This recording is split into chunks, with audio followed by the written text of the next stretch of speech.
some of you have heard this story before, so I apologise. I'd lit a candle, I had the window open, I had the curtains drawn, I was trying to get that really spiritual feeling. It was a nice summer night in Melbourne, as summer as it can get in Melbourne, and I was sitting there thinking, this is it, this is the night.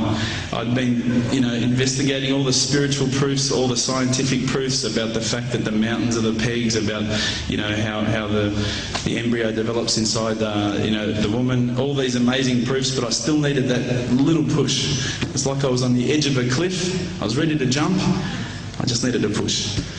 So I was sitting there, it was very quiet. I was reading Quran, I stopped.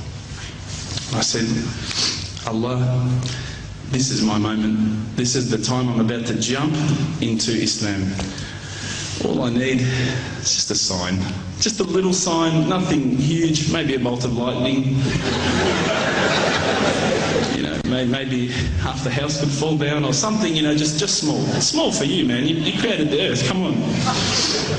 So I sat there. I was waiting for the candle to start lighting up to 4 metres high like in the movies. And I go, okay, go. And subhanAllah, nothing. Absolutely nothing happened.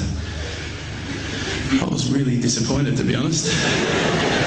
So I sat there and I said, Allah, this is your chance. I'm here. I'm not going nowhere. I'll give you another chance. Okay, maybe you were busy. I know it's daytime over the other side of the world. There's a whole lot of stuff going on. Maybe this time it could just be like a car backfiring. Something small. All right, half the house, the candle. Let's forget that.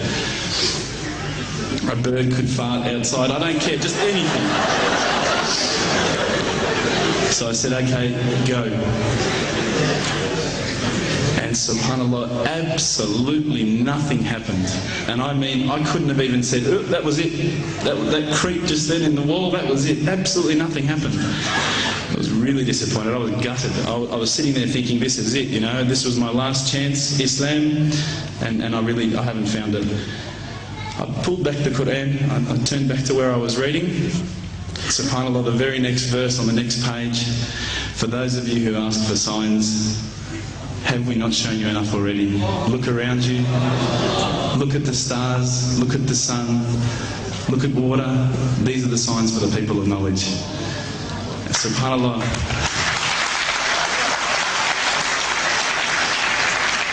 I threw the doona over my head and I pretended I was asleep. I was that scared because I couldn't believe how arrogant I'd been to want my own specific sign when all the signs had been there for me all along. The fact that we have this world, the fact that there is this creation, these are the signs for all of us. The next day I decided this is it, I'm becoming a Muslim. I'd been investigating Islam now for probably about 6 months, to be honest. I went in and I said to myself, this is it, I'm going to make shahada. I had no idea what I had to say, I had no idea what the words were. It was probably close to Isha prayer, so it would have been, 7, 8 o'clock at night. I went in and I couldn't believe it. There was about 1,000 people at the mosque. I thought, subhanAllah, look at this religion. Look at how strong they are. It was the first night of Ramadan.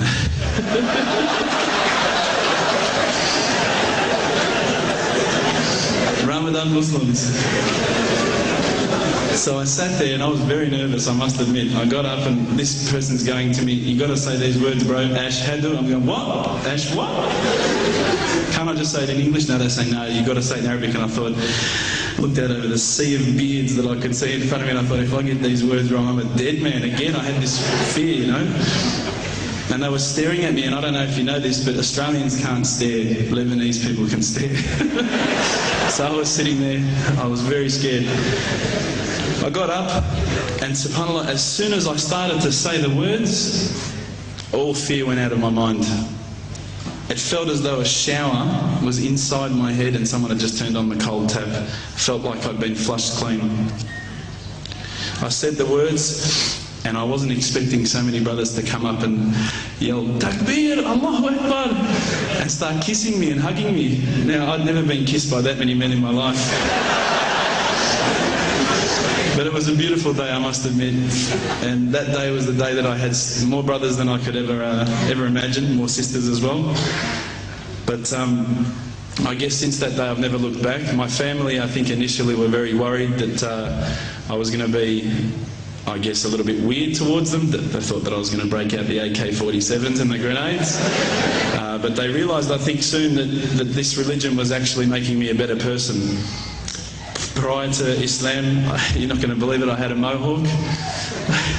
I did. I had, I'm not going to show you any photos.